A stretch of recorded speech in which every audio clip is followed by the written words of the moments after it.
Bismillahirrahmanirrahim.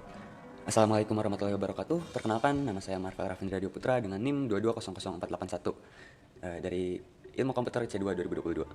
Saya mengerjakan evaluasi tugas masa depan dalam mata kuliah Algoritma dan Pemrograman 2. Untuk keberkahannya, maka saya tidak melakukan kecurangan seperti yang telah dispesifikan. Amin. Oke, jadi di tugas masa depan ini kita tuh disuruh ngebuat program seperti MySQL ya, di mana program ini dapat menerima inputan perintah user yang kemudian dijalankan gitu. Tapi bedanya di sini kan kalau di MySQL tuh perintah query-nya merupakan update, insert, delete, dan show ya. Sedangkan di sini kita nggak boleh menggunakan itu, jadi kita ganti dengan isi, ubah, hapus, dan tampil. Kurang lebih itu penjelasan singkat tentang soalnya. Kita akan lanjut ke codingan. Kita lihat di header.h. Di sini kita pakai 3 buah library. Yang satu stdlib untuk sistem CLS atau clear screen terminal, stdio.h untuk input output seperti scanf dan printf, dan string.h di sini dipakai untuk menangani tipe data string. Tapi di sini kita cuma memakai string compare dan string copy untuk membandingkan dan menyalin kata.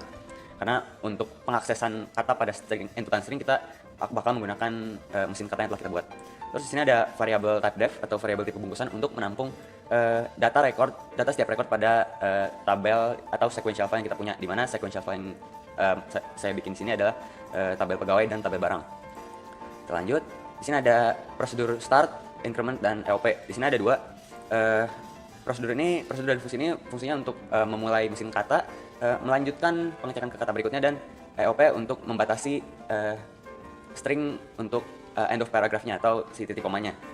Lalu ini ada getLength untuk mendapatkan atau mengembalikan nilai panjang current word, ini untuk mendapatkan current word itu sendiri. Lalu ini ada variabel return record atau fungsi return record untuk mengembalikan nilai atau jumlah record yang ada pada sequential file kita. Lalu di sini ada modify record, check query, help command, starting record, update record, dan di sini ada perintah-perintah fungsi dan prosedur untuk apabila menerima perintah query.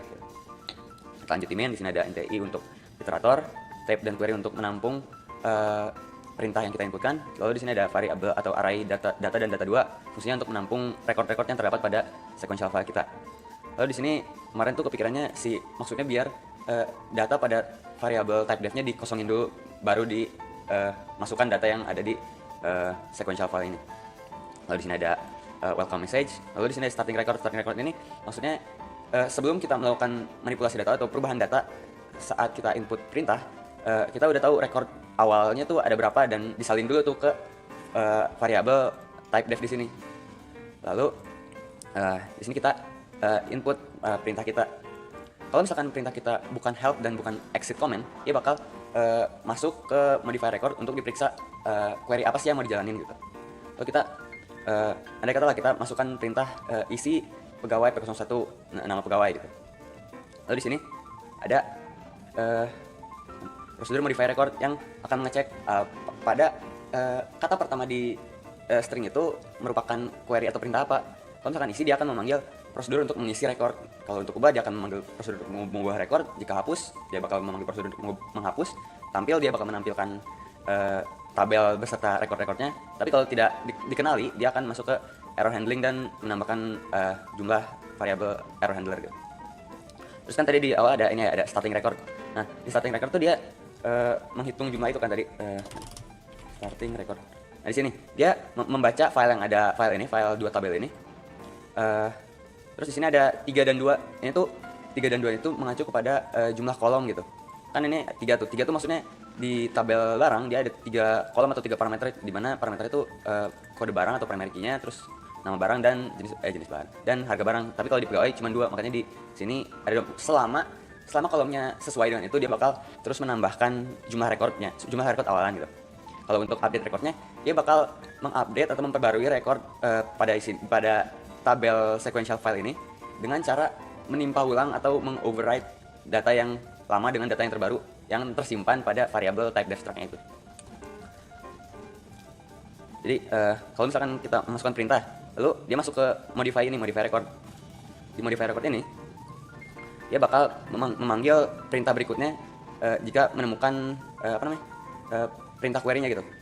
Misalkan isi, dia masuk ke isi gitu. Nah, dia loncat ke sini terus mengecek ke kata berikutnya dengan melakukan increment string dengan melanjutkan ke kata berikutnya dan mengecek apakah kata berikutnya merupakan parameter yang diperlukan dan seterusnya gitu.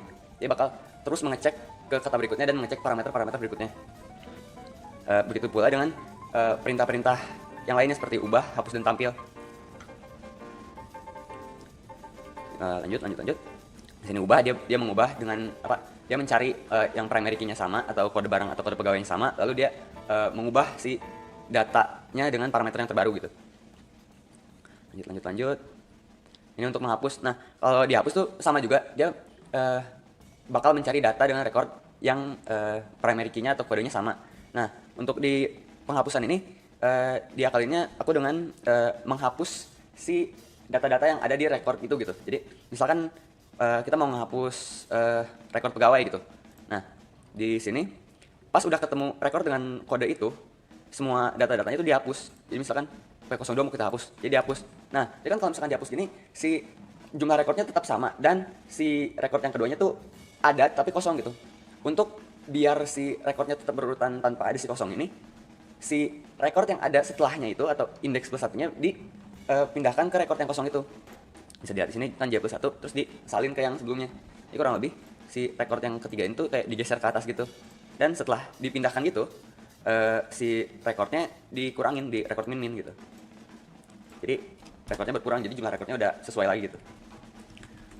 Lalu ini untuk tampil record, jadi dia menampilkan tabel sesuai dengan tabel yang kita inputkan gitu. Di sini kita pakai format specifier, maksudnya karena ini tabel outputnya belum dinamis menyesuaikan dengan panjang kata, ini pakai format specifier biar rapi, biar panjang katanya walaupun sedikit dia bakal menyesuaikan sepanjang 12 karakter gitu. Lanjut. Terus di sini ada prosedur help comment. Kalau di CMD kan itu ada, kalau kita ketik help suka muncul kayak perintah-perintah yang dapat dijalankan di CMD gitu. Ini sama juga isinya kayak perintah atau query-query yang bisa kita pakai dan parameter apa aja yang kita pakai gitu. Terus iseng juga kemarin pakai colored output, jadi output di CMD-nya bisa berwarna gitu. Oke, mungkin kita lanjut aja. Oh ya, ini pas dicek query ini tuh dia ngecek kalau query yang kita inputin atau perintah kita inputin ada titik koma atau enggak. Kalau enggak ada, masuk ke error handling bahwa parameter bahwa delimiternya tidak terdeteksi gitu. Mungkin kita langsung ke demonstrasinya aja ya. Kita bakal nunjukin si sequential file-nya juga. Oke.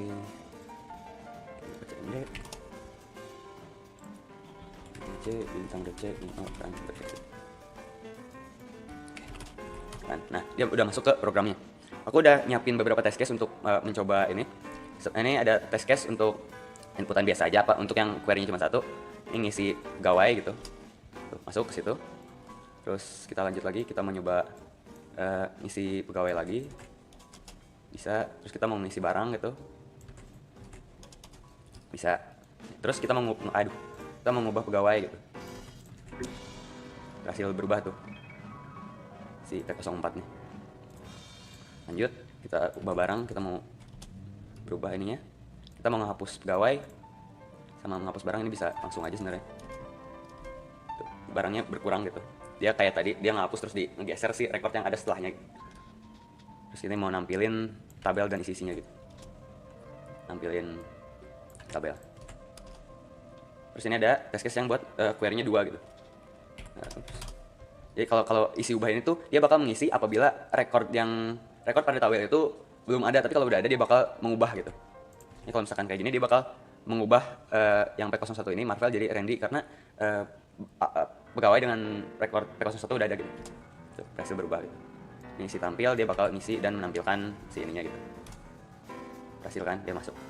Terus ini ubah, kita mau mengubah record yang udah ada dan menampilkan perubahannya gitu. Berhasil berubah. Jadi sequential file juga berubah. Lalu di sini kita menghapus record yang udah ada dan menampilkan setelahnya gitu.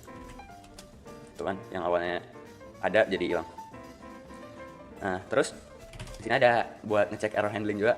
Ini ada kalau misalkan delimiter yang nggak ada, dia bakal nampilin error delimiter yang nggak ada. Ini kalau misalkan query-nya nggak dikenal kan ini insert di program kita nggak pakai insert, dia nggak bakal mengenali itu. Terus kita mau ngisi, tapi nama tabelnya salah gitu. Dia bakal output bahwa tabelnya nggak ada. Terus kita mau ngisi ngisi pegawai nih. Nah ini kan belum ada nih, dia pasti bakal ngisi. Tapi kalau misalkan kita mau ngisi lagi, cuman misalkan ganti gitu namanya, jadi tes lagi, dia gak akan bisa karena dia udah ngecek bahwa record dengan tabel dengan kode itu sudah ada gitu. Itu kan sudah muncul. Terus ini error handling untuk jika parameternya kurang. Kan kalau untuk input barang dia memerlukan parameter harga barang. Di sini harga barangnya nggak ada. Dia bakal output unfinished parameter gitu. Yang ini error handling bahwa parameternya kelebihan. Kalau untuk pegawai kan dia parameternya cuma 2 tuh, cuma nama ini dan ini. Ini dia kelebihan tuh parameternya. Dia bakal output too many parameter gitu. Lalu di sini ada error handling bahwa recordnya tidak ada. Misalkan kita mau mengubah record dengan B60, tapi B60 di tabel barang itu nggak ada, dia bakal output bahwa barang itu nggak ada gitu. Nah sama juga kayak tadi, hapus pegawai, P50 dia P50 nggak ada di ini, dia bakal output record doesn't exist atau not found gitu. Nah, kalau misalkan kita lupa ada perintah apa aja dan gimana sih makanya, kita tinggal pakai tadi perintah help tadi, dia bakal nampilin semua perintah query yang bisa dijalanin di program ini gitu. So, kita gedein aja. Help, isi, ubah, hapus, tampil, CLS bisa nge-clear screen, terus isi, ubah, tampil, hapus, tampil. Ini juga perlu diketahui bahwa program ini tidak sempurna, jadi masih perlu delimiter dan tiap menjalankan perintah parameternya harus komplit, harus lengkap dan masih case sensitif. Jadi kalau misalkan pengetikan perintahnya tidak kapital gitu, pakai huruf kecil, dia nggak bakal jalan.